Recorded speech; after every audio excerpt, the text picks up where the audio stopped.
Symbols influencing the laws of nature, and mysterious books summoning powers from other worlds are perhaps one of the most intriguing subjects in human history.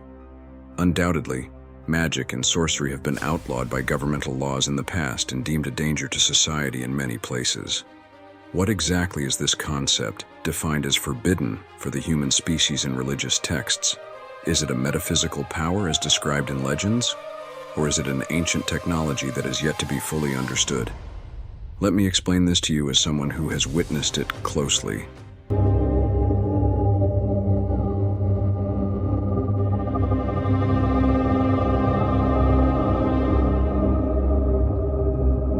The late 19th and early 20th centuries were perhaps the years when magic and sorcery reached their peak in modern culture.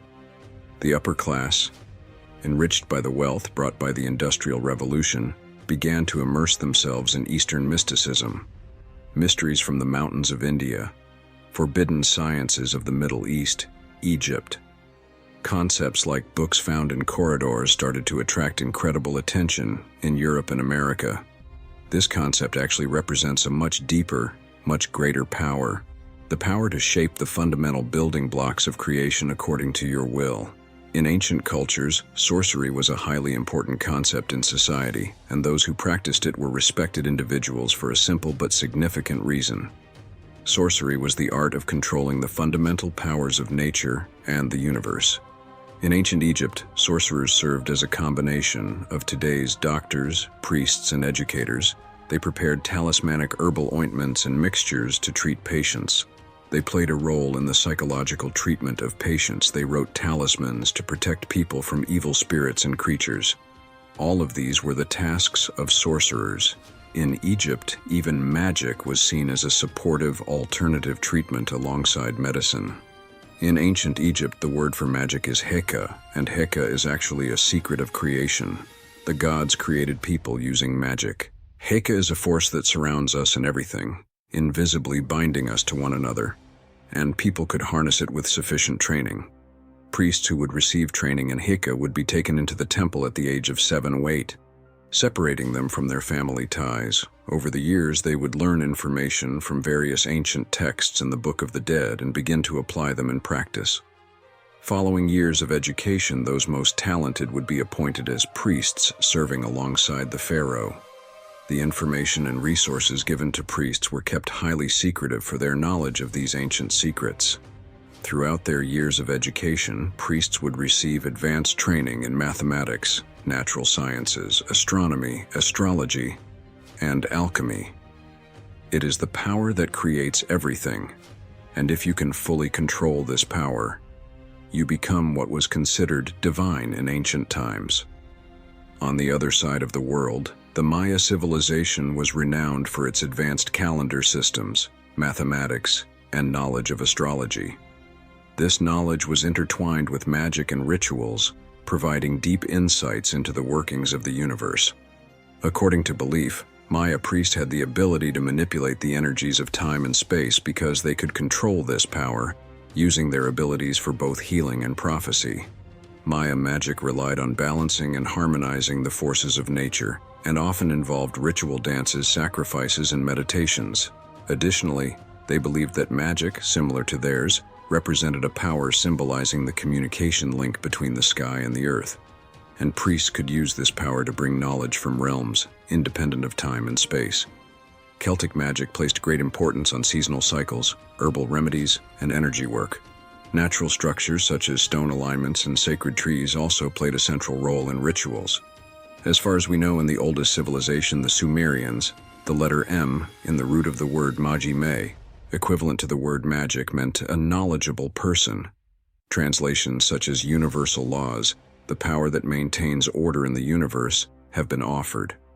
Although there is no direct translation knowledge as clear as Heka in Egypt, the concept corresponding to magic in Sumeria is almost the same as in Egypt, the main power that forms the basis of the universe. The Sumerians believed that this power was taught to humanity by the Anunnaki. Because their fundamental belief is magi, the greatest sages are the Anunnaki.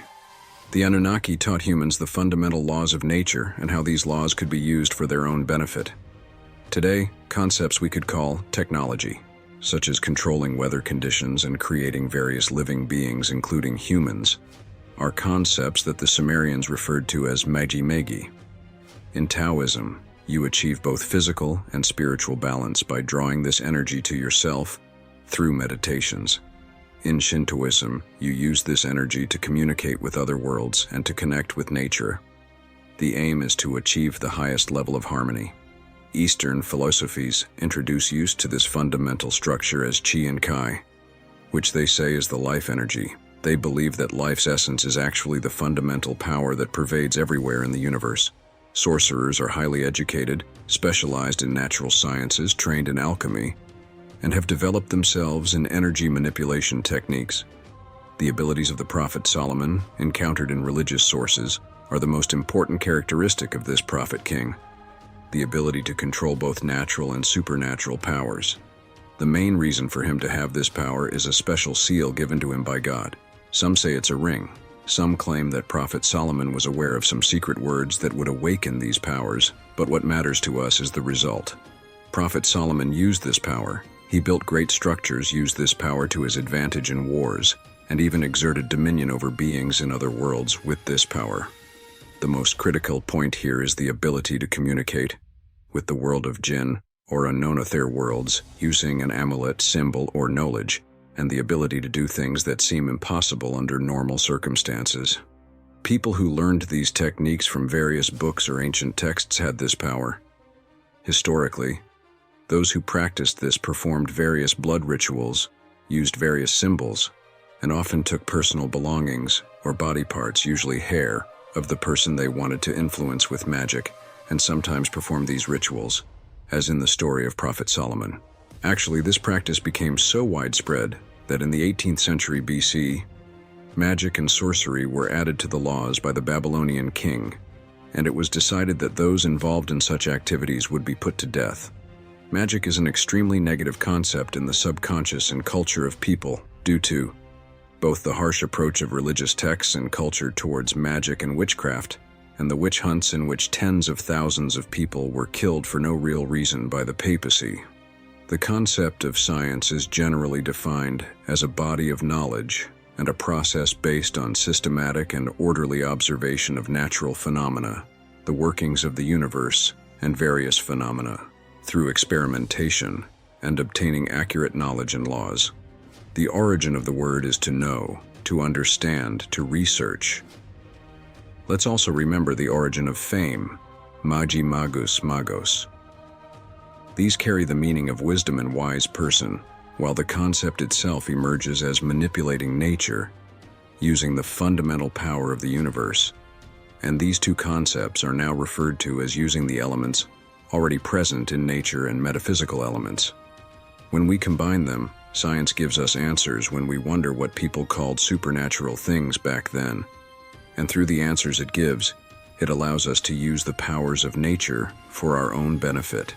When we look at ancient texts, there is an energy network that creates the entire universe, and you can access this energy both scientifically, technologically, and through the power of your brain through various trainings and exercises. Therefore, choose disciplines and lifestyles that will make you happy and ultimately help you achieve your goals.